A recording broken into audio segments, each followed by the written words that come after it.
Bismillahir Rahmanir Rahim. Welcome to the series History, Science, and Faith in Islam.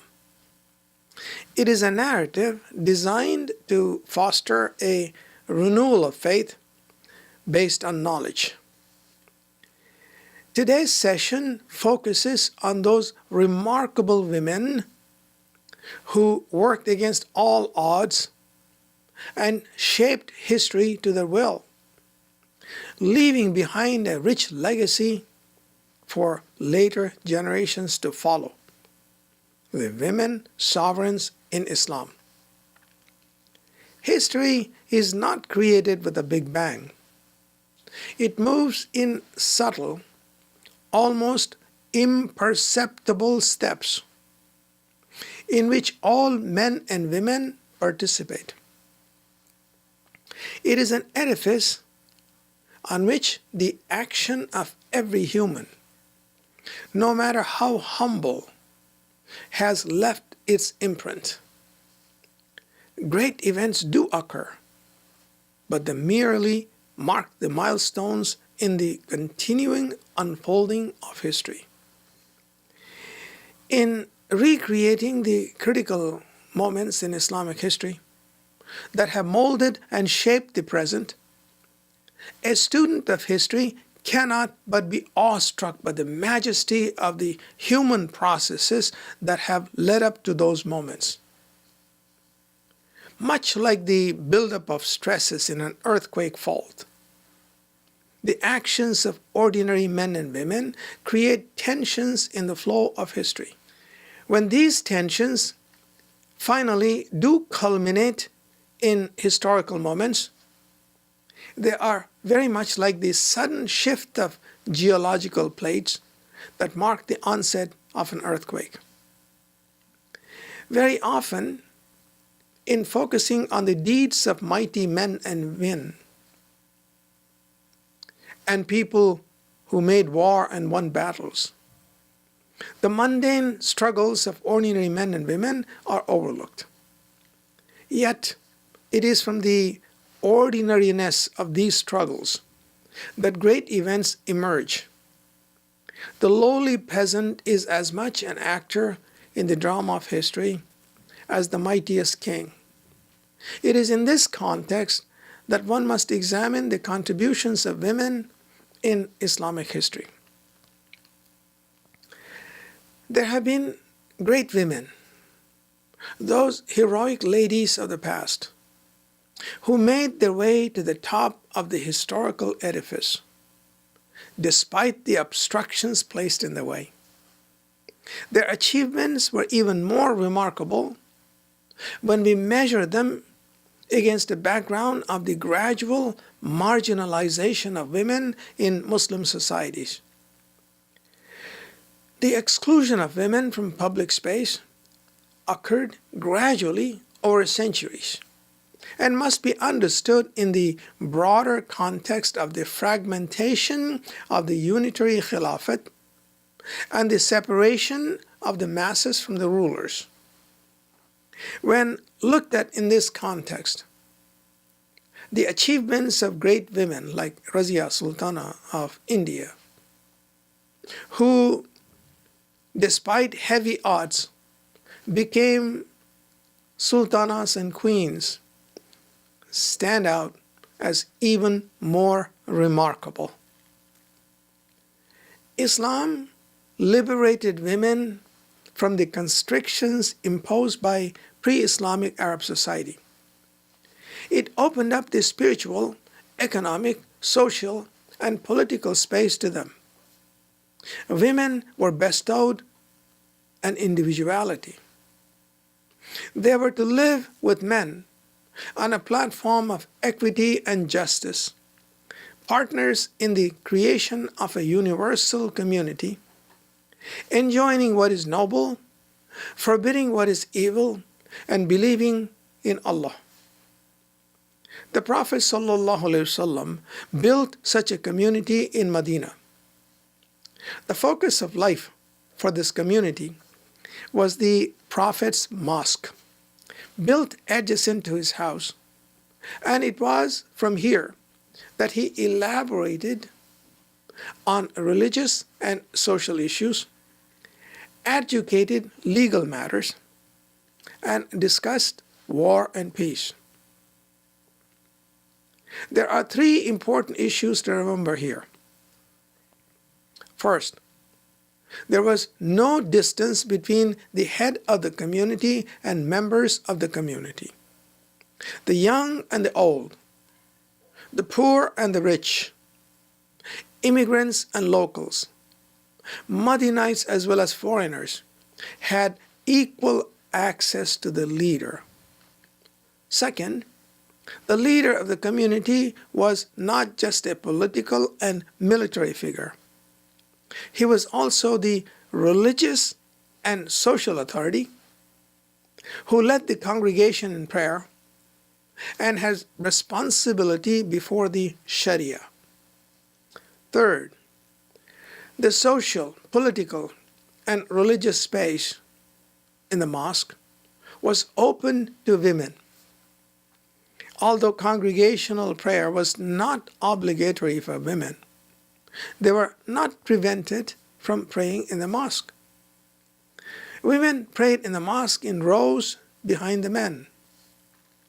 They had equal access to the Prophet to seek counsel and advice on social, religious, and political matters.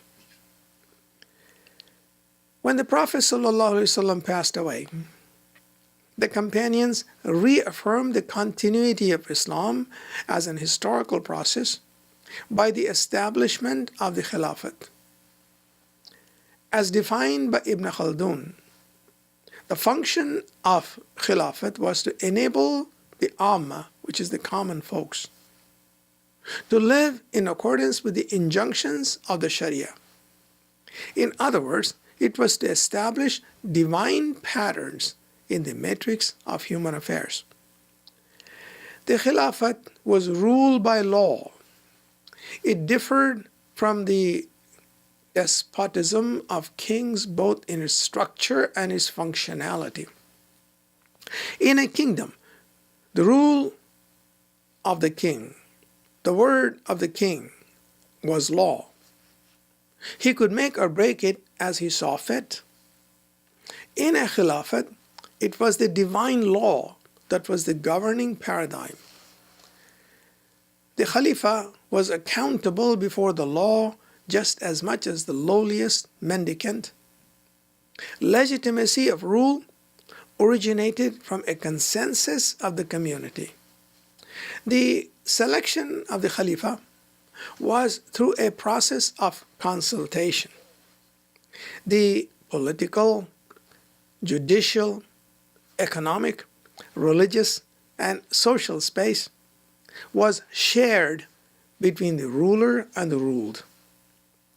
Even the most humble of citizens, man or woman, could question the Khalifa on his decisions or demand justice in accordance with the law.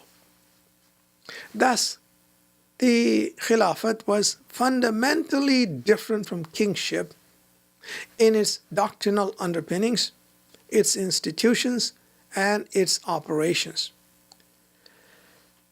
The Khalifa occupied the central stage in a four-dimensional religious, judicial, military, economic space, which was shared with all members of the community, men and women alike.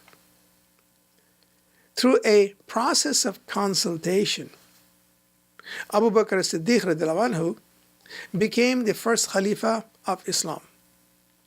In the tradition of the Prophet, the Khalifa had four principal responsibilities. First, he was the religious head of the community. As such, he led the congregation in prayer. Second, he was responsible for the implementation of the divine law. He was expected to know the Sharia and to implement its injunctions in practice. Thus, he was the supreme judge. Third, he was responsible for the defense of the state. He led the army in times of war.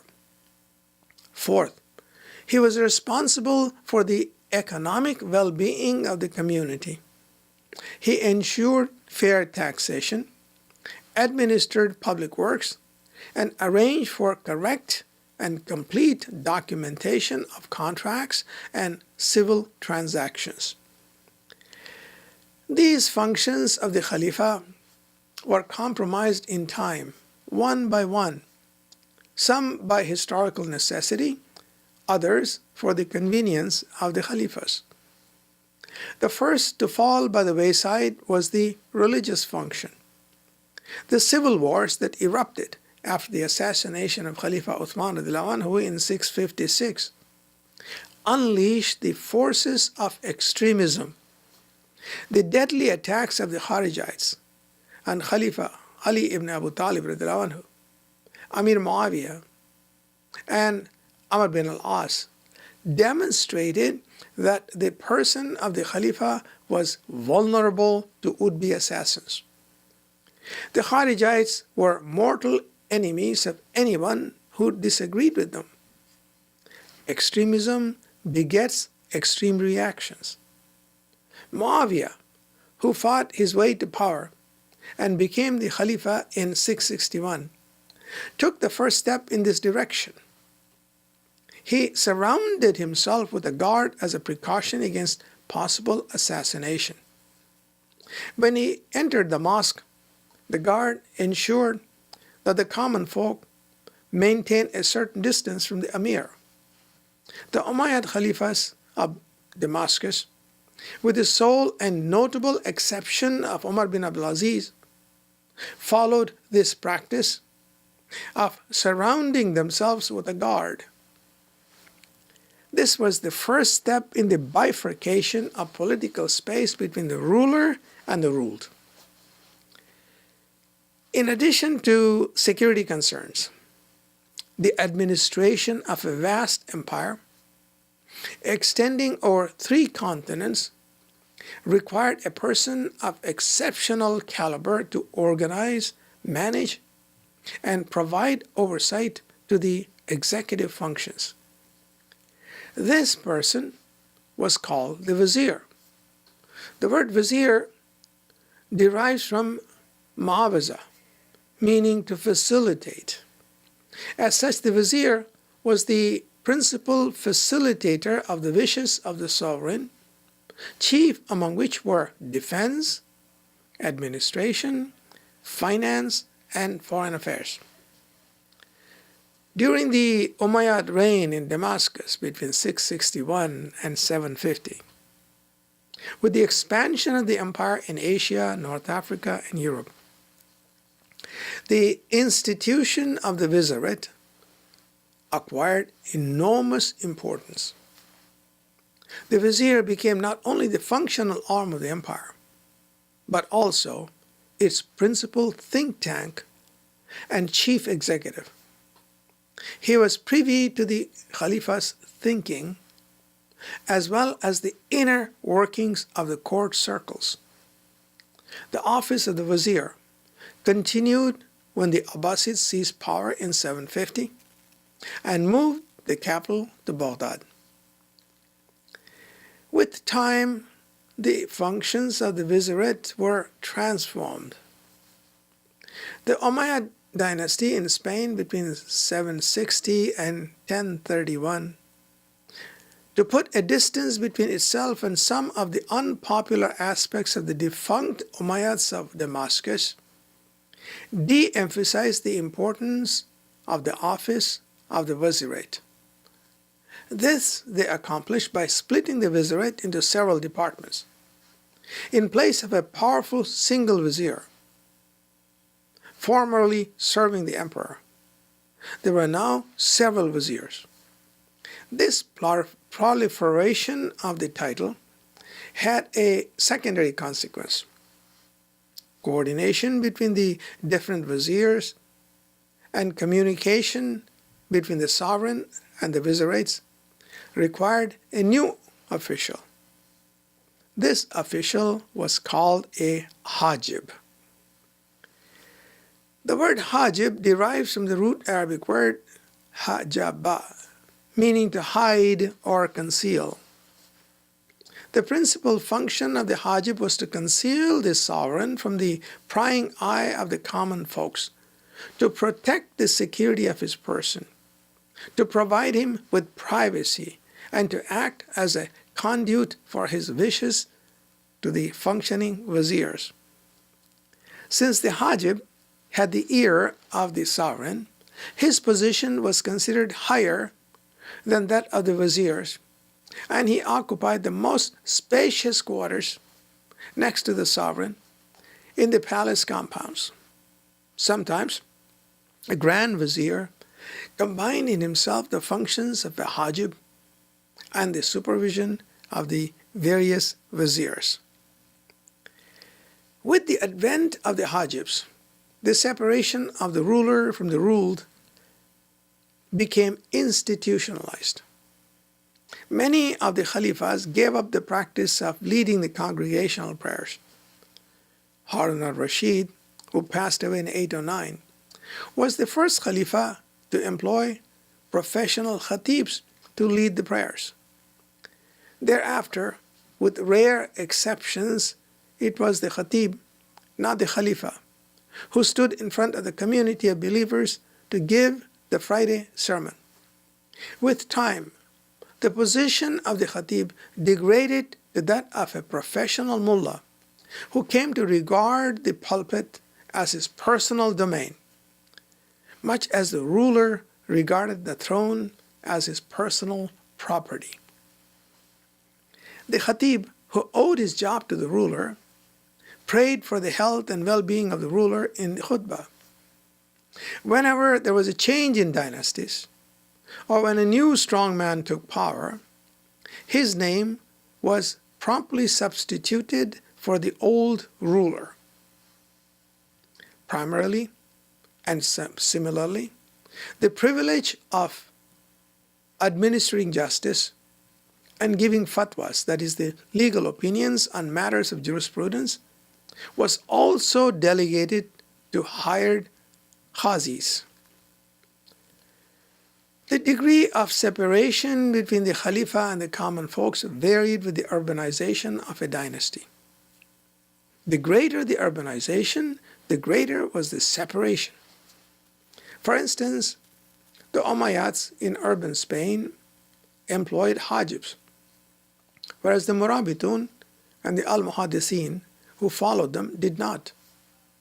The latter dynasties were held together more through tribal and racial cohesion than through attachment to dynastic rule, and they delegated the functions of security, administration, and management to their own kinsmen.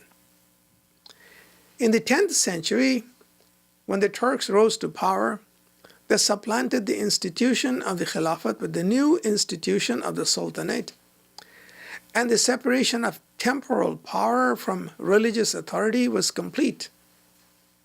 The Sultan became the political and military ruler.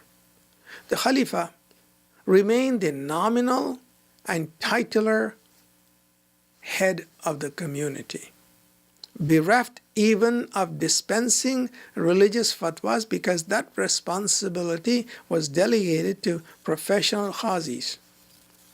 The separation of political and military authority from religious responsibility before divine law led to the rise of despots. The farther a ruler was from the ruled, the more disdainful he was of the common man.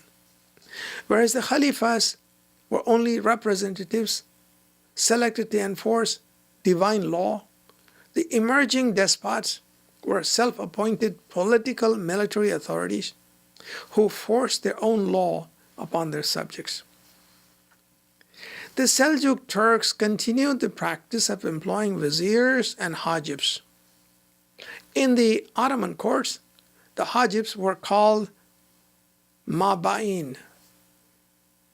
In the medieval world, the concentration of such enormous power in the vizier was an invitation to ambitious men to usurp royal privileges for themselves. Over the centuries, many an incompetent sovereign found himself displaced by his own vizier. Security of the sultans took an urgency with the rise of the assassin movement in the 10th and 11th centuries, which became the nemesis of Sunni sultans. As the Turkish Empire expanded, the Hajibs were given further responsibilities to oversee the security of the palace grounds, greet royal visitors, and supervise the royal kitchen. Thus, the impact of the assassin movement in the 10th and the 11th centuries was similar to that of the Kharijites in the 7th century, namely, to further isolate the ruler from the Amma, meaning the common folk. The unitary concept of the Khilafat as the central focus of political, religious, judicial, and administrative space was shattered, and in its place sprang up several spaces occupied by the Sultan and his hired professionals. Certainly, there were exceptional rulers, such as Umar bin Abdul Aziz and Suleiman the Magnificent, who sought to reverse this trend and made concerted efforts to live up to the ideals of a Khalifa. But such cases were few and far between. Through most of Islamic history, the Khilafat survived as a fossilized replica of its pristine self. The threat of assassination, the fossilization of the Khilafat, and the rise of the sultanates, the emergence of the viziers, the hiring of professional khatibs, and the appointment of hajibs all contributed to the isolation of the ruler and the ruled. Within the isolated political and social space of the common folk, women found themselves even more isolated. The process was slow and subtle. It was a requirement that a Khalifa lead the congregational prayers. The qualifications for this function were addressed in all the major schools of fiqh, which developed between 765 and 950. This was a period of global expansion of Muslim political power.